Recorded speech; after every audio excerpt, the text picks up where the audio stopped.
সত্যিকার অর্থে আমরা আমাদের এই জীবনের সবচেয়ে বড় যে প্রবলেম সেটা হচ্ছে যে we have lost sight of the purpose of our life. আমরা কেন এই পৃথিবীতে আছি এই পারপাসটা আমরা একেবারেই ভুলে গেছি। আমাদের লক্ষ্য কি, আমাদের উদ্দেশ্য কি, আমরা কেন এখানে আছি, কতদিন আমরা থাকবো, এই কেন্দ্রিক আমাদের কোনো চিন্তা নাই একেবারে। এমনকি আপনি বা আমাদের জীবনের দিকে যদি তাকান, সর্বশেষ কবে আমরা আসমানের দিকে তাকিয়ে বলেছি সুবহানাল্লাহ? কবে আমরা বলেছি? কবে আমরা আসমান অথবা এই যে বিশাল জমিনের বিশালত্বের দিকে তাকিয়ে আমাদের ক্ষুদ্রতা আমরা নিরূপণ করতে পেরেছি? তা তো আমরা করিনি। আচ্ছা, কবে আমরা স্যাটিসফাইড হয়ে বলেছি আলহামদুলিল্লাহ, it is enough, already enough is enough, আমি যা পেয়েছি ততটুকু আমার জন্য যথেষ্ট? এই ভেতর থেকে অনুভূতি আমাদের কবে তৈরি হয়েছে, বা এই এক্সপ্রেশনটা আমি কবে বলেছি? আমার গোটা অস্তিত্ব জুড়ে আমি ফিল করছি যে আমি আল্লাহ সুবহানাহু ওয়া তাআলার শুকর আদায় করছি, আলহামদুলিল্লাহ বলছি। সত্যিকার অর্থে মানুষের মধ্যে এই অনুভূতি একেবারেই নাই, এবং মানুষ এতটা আত্মকেন্দ্রিক, মানুষ তার নিজের বাইরে কোনো কিছু চিন্তা করতে একেবারেই পারে না, এবং তার গন্তব্য কতটুকু এটা মানুষ একেবারে ঠিকও করতে পারেনি। আমরা আজ পর্যন্ত কেউ কি এখানে বলতে পারি যে আমি কত বছর বেঁচে থাকলে আমি সন্তুষ্ট হব, অথবা আমি কতটুকু পেলে সন্তুষ্ট হব? এটুকু আমরা কোনোদিন বলেছি? আমাদের কোনো মেজারমেন্ট আছে কিনা, বা এমন কোনো অ্যাসেসমেন্ট আছে কিনা যে ওই জায়গায় গিয়ে আমি সন্তুষ্ট হব? আচ্ছা, আপনাকে যদি বাংলাদেশের প্রেসিডেন্ট বানানো হয় তাহলে কি আপনি সন্তুষ্ট হবেন? আচ্ছা, এলেন মাস্কের তার কি সন্তুষ্টি আছে, পরিতৃপ্তি আছে? নাই তো। এই যে রিসেন্টলি দেখেছেন যে আমেরিকা যেটা করেছে, মানে ডোনাল্ড ট্রাম্প সব দেশের উপর শুল্ক আরোপ করেছে। মূল উদ্দেশ্য কি ছিল? শেয়ার মার্কেটে ধস নামবে, এর মাধ্যমে ধরেন তারা ট্রিলিয়নস অফ ডলার তারা কিনে মানে তৈরি করে নেবে, এবং তাই করেছে এলেন মাস্ক। তার হয়তো কিছু ক্ষতি হচ্ছে, কিন্তু বহু ট্রিলিয়ন ডলার সে ইনকাম করে নিয়েছে। তাহলে তার স্যাটিসফ্যাকশন কোথায়? তার স্যাটিসফ্যাকশনের লেভেল কি? আমাদের এখানে আমরা জীবিত আছি, আমরা মানবতার জন্য কতটুকু করেছি? আপনি দেখবেন 6 ফিট নিচে যারা, কবরের নিচে যারা আছে, কবরে যারা আছে 3 ফিট এর মতো বা 3.5 ফিটের মতো ছোট জায়গায় যারা আছে, এরা মৃত্যুর পরেও মানবতার জন্য যে পরিমাণ কল্যাণ করে যাচ্ছে, তাদের they are dead, they are not alive, but still they are benefiting the উম্মাহ, they are benefiting the people. তারা মানুষকে এখনো সেবা করে যাচ্ছে, মানুষের উপকার করে যাচ্ছে। আমরা কতটুকু করতে পারছি বলেন? আপনি তো একজন ইমাম নববী রাহমাতুল্লাহ এর কথা বলেন। আচ্ছা, এবং ইমাম বুখারীর কথা বলেন তো। ইমাম বুখারী তো মারা গেছেন 1000 বছর আগে, কিন্তু এখনো কি তিনি উপকৃত করে যাচ্ছেন না, আলোকিত করে যাচ্ছেন না মানুষকে? এবং ইমাম নববীর কথা এবার চিন্তা করে দেখেন, মাত্র 45 বছর জীবন। আমাদের অনেকের বয়স 45-এর কাছাকাছি আছে, মাত্র 45 ইয়ার্স হি লিভড। কিন্তু এমন মানে হাদিস শাস্ত্রে ইমাম নববীর পড়বে না, হাদিস শাস্ত্র পড়বে কোনোদিন হতেই পারে না। আচ্ছা, ইমাম আবু হুরায়রা রাদিয়াল্লাহু তাআলা মানে আবু রাদিয়াল্লাহু তাআলা তিনি কতদিন মুসলমান ছিলেন বলেন তো? রাসূল সাল্লাল্লাহু আলাইহি ওয়াসাল্লামের সাথে তার সাক্ষাৎ কবে? রাসূলের সাথে তার সাক্ষাৎই তো রাসূল সাল্লাল্লাহু ইন্তেকালের 2 বছর আগে। এবং আপনি হাদিস শাস্ত্র আবু হুরায়রা রাদিয়াল্লাহু তাআলা চিন্তা করতে পারেন, মাত্র 2 বছর রাসূল সাল্লাল্লাহু আলাইহি ওয়াসাল্লাম তিনি সাক্ষাৎ পেয়েছেন। ইবনে হাজার আসকালানি আপনি চিন্তাও করতে পারবেন না যে হাদিস শাস্ত্রে এই সকল, ইবনে কাসির রাহমাহুল্লাহ তাফসীর শাস্ত্র আপনি চিন্তা করতে পারেন, তাকে বাদ দিয়ে চিন্তাও করতে পারেন না। তাহলে তাদের অবদান দেখেন, তারা মারা গেছে। ইবনে তাইমিয়া রাহমাহুল্লাহ এই পৃথিবীতে শিরক, বেদাত এবং কুফরের বিরুদ্ধে বিপ্লবের আলোচনা করতে গেলে ইবনে তাইমিয়া ছাড়া তো আপনি চিন্তাও করতে পারেন না। মানুষের স্পিরিচুয়াল পিউরিফিকেশন, আত্মার উন্নয়নে ইবনুল কাইয়িম ছাড়া আপনি কি ভাবতে পারেন?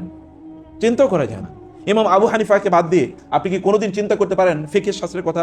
ইমাম শাফিকে বাদ দিয়ে আপনি উসুল ফিক কোনোদিন চিন্তাও করতে পারবেন না। কিন্তু এই লোকগুলো মারা গেছে 50-55 বছর বয়সে। ইমাম শাফি 55 বছর বয়সে মারা গেছে, কিন্তু কি কাজ করে গেছেন?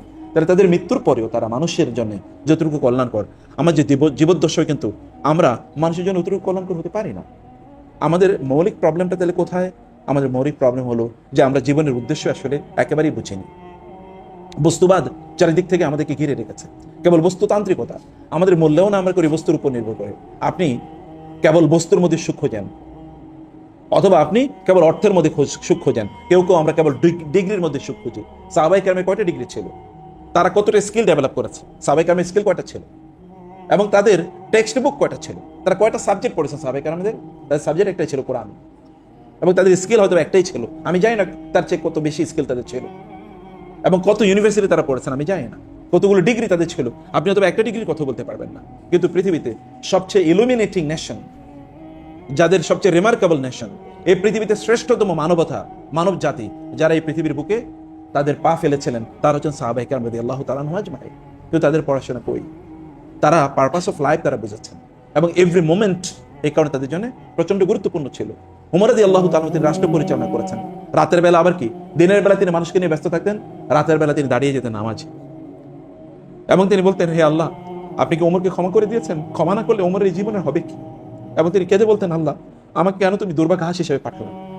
তিনি বলতেন, যদি একটা ওটও যদি অথবা একটা কুকুর যদি না খেয়ে মারা যায় ফোরাত নদীর তীরে, একটা ঘোড়া যদি সেখানে মুজাহিদের ঘোড়া যদি হোঁচট খেয়ে পড়ে সেই ফোরাত নদীর তীরে, মসৃণ রাস্তাগুলো মসৃণ নাই, তাহলে আমি ওমরকে তো কেমন দিন জবাব দিয়ে করতে হবে। এই টেনশনে তিনি কাঁদেন। রাতের বেলা তিনি ঘুমাতে পারেন। দিনের বেলা মানুষের হক নষ্ট হয় কিনা, রাতের বেলা আল্লাহর হক নষ্ট হয় কিনা ঘুমাতে পারেন। অথচ অর্ধ পৃথিবীর শাসক, because they have understood the purpose of their life, they lived every moment with purpose. প্রত্যেকটা সেকেন্ড তারা পারপাস নিয়ে তারা বেঁচেছিলেন, এবং এই কারণে তাদের জীবনটা এতটা ইলাস্ট্রিয়াস, তাদের জীবনটা এতটা সফল। কিন্তু ভেরি আনফর্চুনেটলি আমরা সেই জায়গায় একেবারেই নাই। সম্মানিত ভাইরা এবং বোনেরা আমার, আমি সেই জায়গায় আপনাদের কাছে ঠিক কয়েকটি জিনিস আজকে একটু আলোচনা করতে চাই।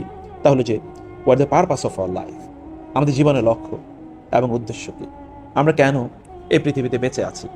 আমরা কি কোনোদিন জিজ্ঞেস করেছি আমাদের নিজেদেরকে কেন আমরা আছি? আমাদেরকে কে সৃষ্টি করেছেন, কেন সৃষ্টি করেছেন, কি উদ্দেশ্যে তিনি সৃষ্টি করেছেন? কোরআনের দিকে তাকালে আপনি দেখবেন আল্লাহ সুবহানাহু ওয়া তাআলা তো আমাদেরকে সৃষ্টি করার আগে তিনি বলেছেন, ইন্নী জাইলুন ফিল আরদি খলিফা, আমি তো খলিফা বানাতে যাচ্ছি। আপনার মর্যাদা তো অনেক অনেক বেশি, আপনি খলিফার মর্যাদা আছেন, আপনি তো সম্রাটের মর্যাদা, ইস্তেখলাফের মর্যাদা আছেন। আপনি তো আপনার এই তুচ্ছ এই সামান্য জিনিসের প্রতি তো আটকে থাকার কথা না। একটা হায়ার পারপাস আছে, একটা গ্রেটার অবজেক্টিভ, লক্ষ্য আছে আপনার। কোনো বস্তু কোনোদিন মানুষকে কোনোদিনই শান্তি দিতে পারে না। আপনি হয়তো বা তথাকথিত সুখের পেছনে ঘুরছেন, কিন্তু সুখ কি আসলে? সুখ কি কোনো বস্তুর মধ্যে সীমাবদ্ধ? আপনি কখনো তাহাজ্জুদে লুটিয়ে পড়ে দেখেছেন সুখ কাকে বলে? আপনি কখনো 2 ঘন্টা একাধারে কোরআন তেলাওয়াত করে দেখেছেন সুখ কাকে বলে? আপনি কখনো আল্লাহর সামনে দুহাত তুলে কেঁদে বলেছেন সুখ কাকে বলে? কেঁদে আপনি কি কোনোদিন দেখেছেন যে সুখ কি? সুখ কি ম্যাটেরিয়াল পজিশনের মধ্যে আছে, নাকি সুখ যিনি আপনার অন্তরের মালিক? সুখ তো এটা শরীরের কোনো জিনিস না। এসির মধ্যে থাকলে যে আপনি সুখে থাকবেন, নট নেসেসারিলি।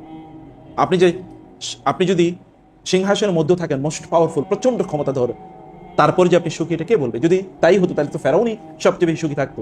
ফেরাউন তো কেবলমাত্র স্বপ্নে দেখেছে অথবা আসমানি কিতাবগুলোতে সে শুনেছে, কারণ ওইখানে তো নবীরা ছিল, ইউসুফ আলাইহিস সালাম এবং তার পরবর্তী প্রজন্মে বহু নবী মিশরে ছিল।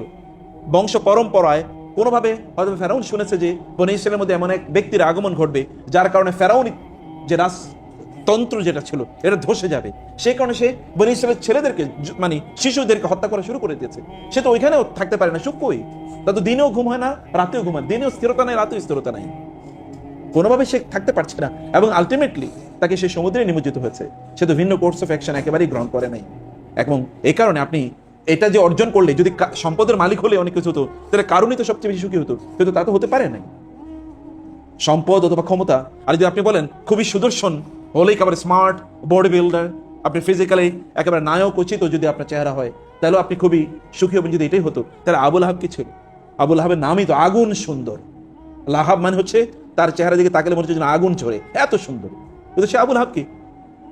সায়াসলা নারান জাত লাহাব, ও আগুন সুন্দর, ওই আগুনে তাকে নিক্ষিপ্ত হতে হবে। তাহলে মৌলিকভাবে আমরা যদি পারপাস যদি ভুলে যাই, তাইলে কেবল আমরা বিভিন্ন জিনিসের এটা ওই ধরনের মানুষের মতো যারা যখন সমুদ্রে পড়ে যায় তখন তারা খড়কুটা ধরে তারা বাঁচতে চায়।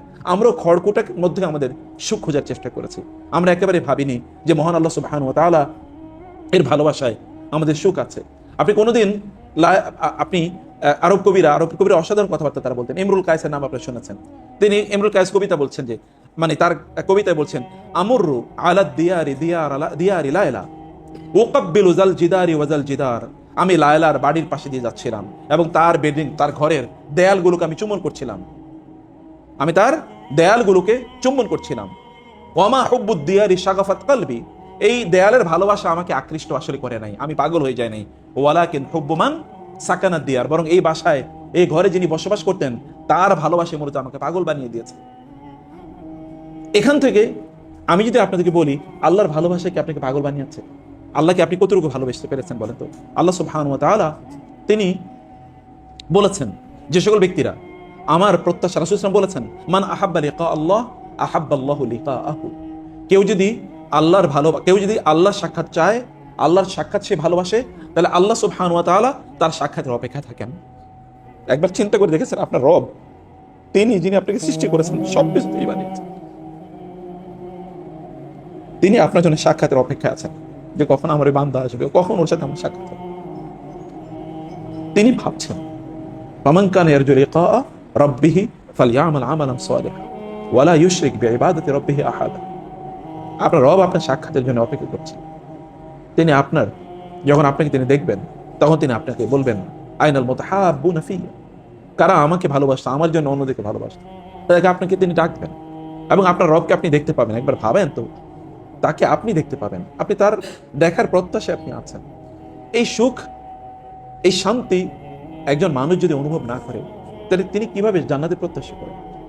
আপনাকে তো দুনিয়ায় জান্নাতে উপলব্ধি করতে হবে আখিরাতে জান্নাতে যাওয়ার জন্য। দুনিয়ার জান্নাতকে কেউ উপলব্ধি না করলে কেউ আখিরাতে জান্নাত প্রত্যাশা করতে পারে, চিন্তা করতে পারে। দুনিয়ার জান্নাত কোথায়? দুনিয়ার জান্নাত হচ্ছে যিনি দুনিয়াকে সৃষ্টি করেছেন তার জিকিরে, তার ফিকিরে। একজন মুমিনের জীবন কেবল দুটি জিনিসের মধ্যে চলে, একটা হলো জিকির, জিকরুল্লাহ, আর একটা হলো ফিকরু খালকিল্লাহ, আল্লাহ জিকির এবং আল্লাহ সুবহানাহু ওয়া তাআলা এর সৃষ্টির জিকির, আল্লাহ সুবহানাহু সৃষ্টির ফিকির।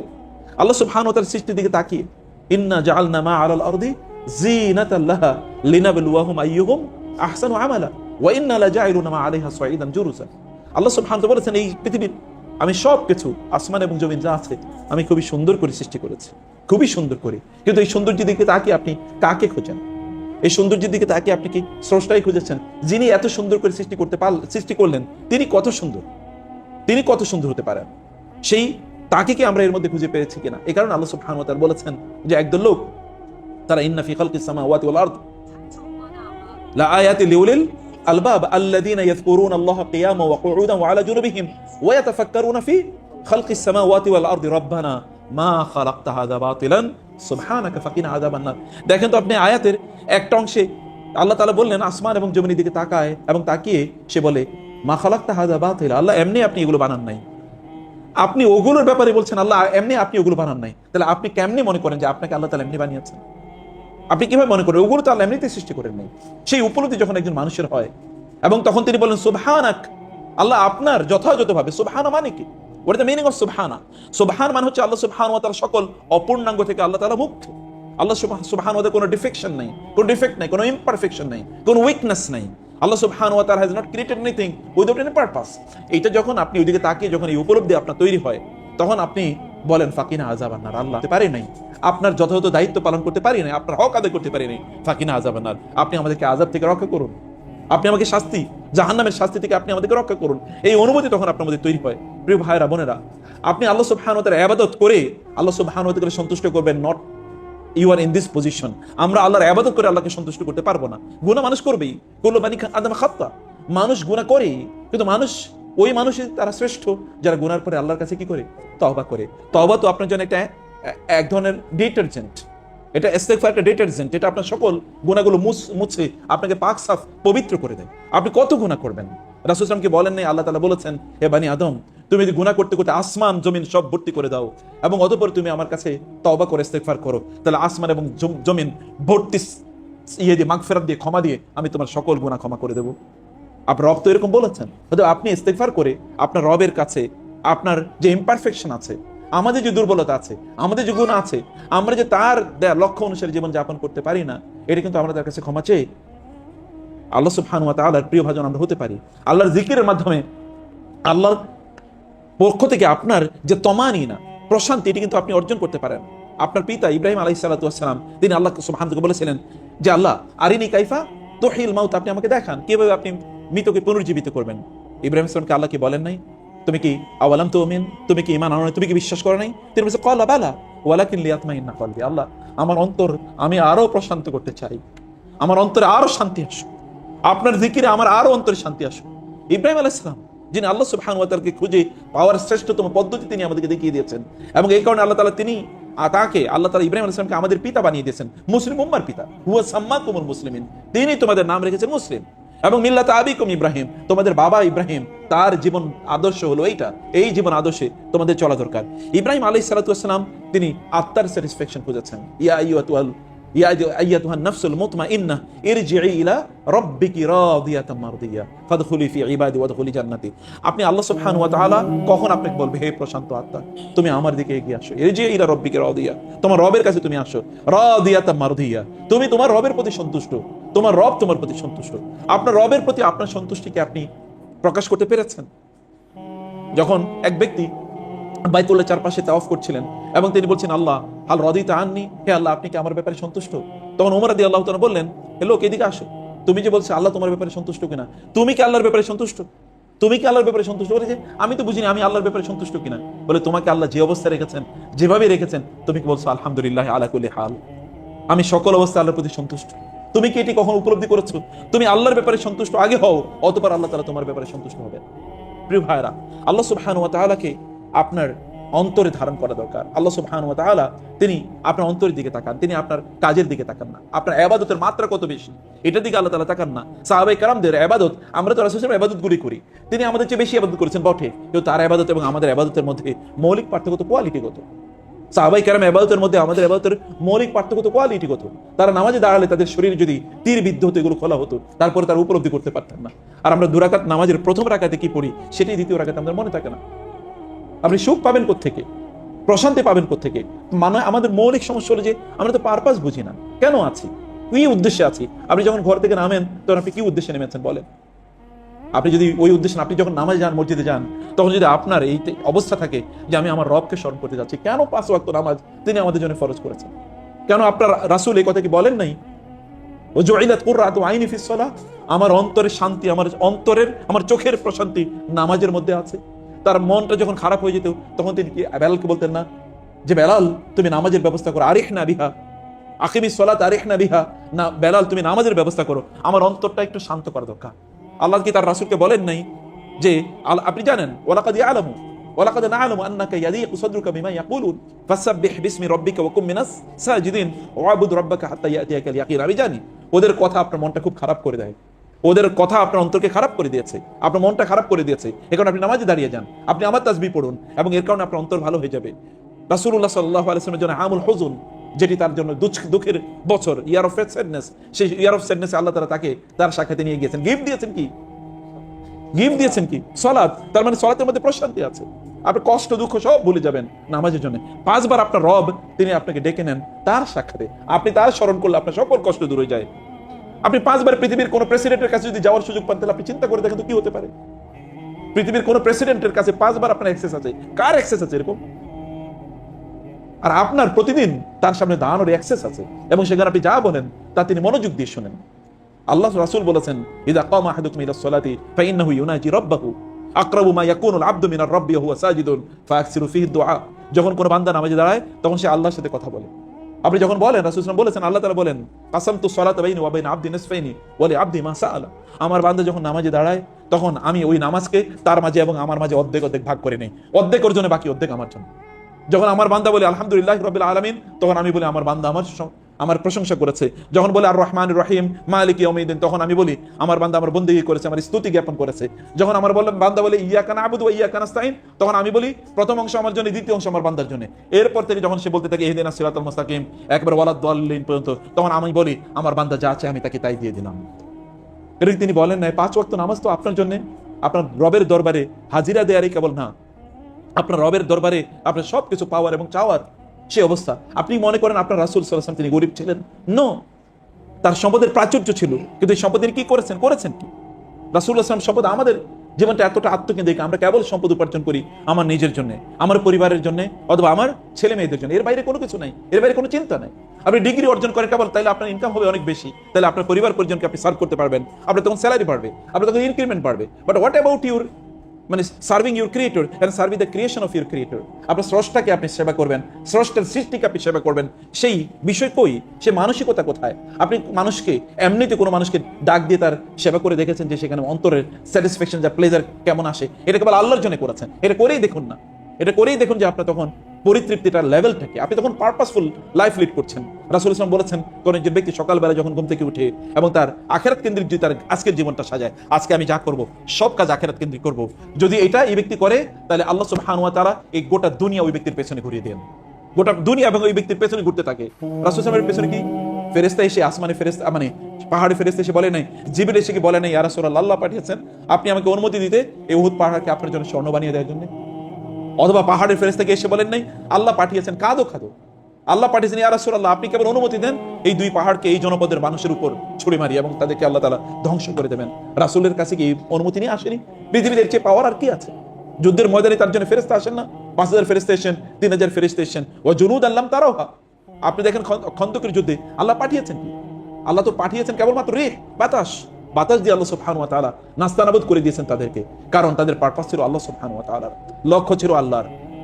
সুলাইমান আলাইহিস সালাতু ওয়াস সালাম তিনি যুদ্ধে যাবেন, যুদ্ধের জন্য 10,000 ঘোড়া প্রস্তুত করেছেন, কিন্তু আল্লাহর জিকির মানে কেবল আসরের নামাজ পড়তে পারেন নাই, এই কারণে 10,000 ঘোড়াকে তিনি জবাই করে ফেলেছেন। এই ঘোড়া আমার দরকার নাই, আমার রবের আমি ইবাদত করতে পারলাম না, আমার এটা আমাকে আল্লাহর ইবাদত থেকে, আল্লাহর জিকির থেকে।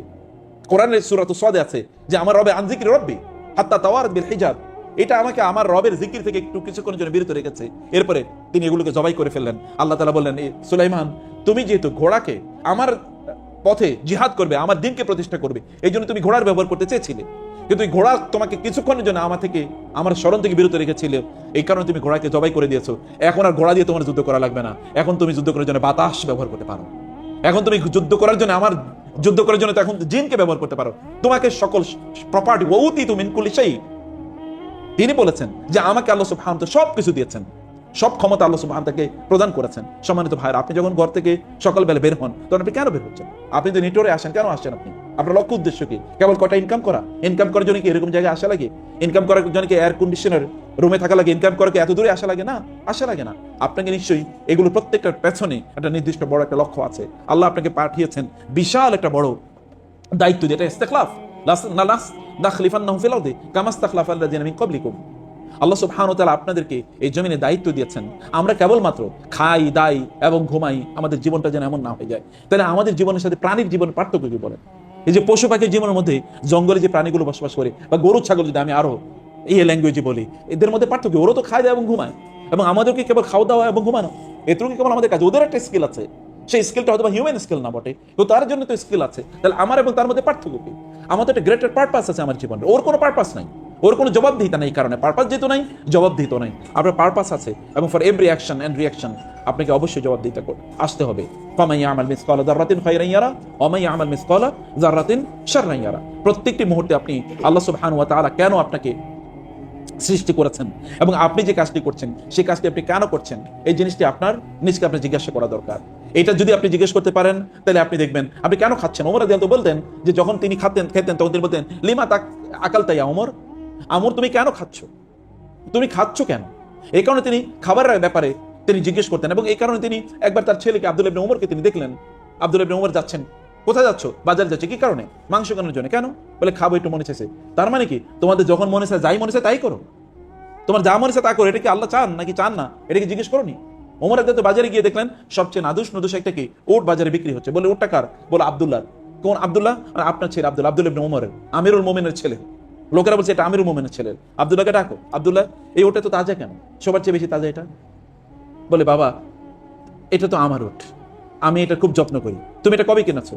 বলে এটা আমি অনেক আগে কিনেছি, এবং তারপরে আমি যত্ন করি, এটাকে বিক্রি করে দাও, এবং যেই টাকা দিয়ে তুমি কিনেছিলে ওই টাকা রেখে বাকিটা তুমি বাইতুল মাল এটা দিয়ে দেবে। বলে বাবা, এটা তো আমার। বলে না, এমনকি হয় নাই, এমনকি হতে পারে না যে তুমি যখন এটা কিনেছো, কেনার পরে এটাকে যখন তুমি চারণভূমিতে পাঠিয়েছিলে, তখন লোকেরা বলছে ওটা তো পাবলিক চারণভূমি, সাধারণ মানুষের। তখন হতে পারে যে লোকেরা বলছে আমিরুল মুমিনের ওট, আমিরুল মুমিনের ছেলের ওট, অতএব তারা হয়তো সবচেয়ে ভালো ঘাসের জায়গাটা বা খাবারের জায়গাটা ছেড়ে দিয়েছিল।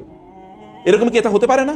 এমন হতে পারে, সম্ভাবনা আছে। অতএব মানুষের কিছু সম্পদের কিছু তুমি, বা পাবলিক প্রপার্টি কিছু তুমি একটু বেশি গ্রহণ করেছো, এই কারণে এটি তুমি গ্রহণ করা তোমার জন্য জায়েজ হবে না। তুমি এটা বিক্রি করে দাও, যেই টাকা দিয়ে তুমি এটা কিনেছো ওটাই তোমার ক্যাপিটাল, এর বাইরে তুমি 1 পয়সা নিতে পারো, বাকিটা তুমি আল্লাহ রাস্তায় দান করে দাও। এটা কেমন মানুষ?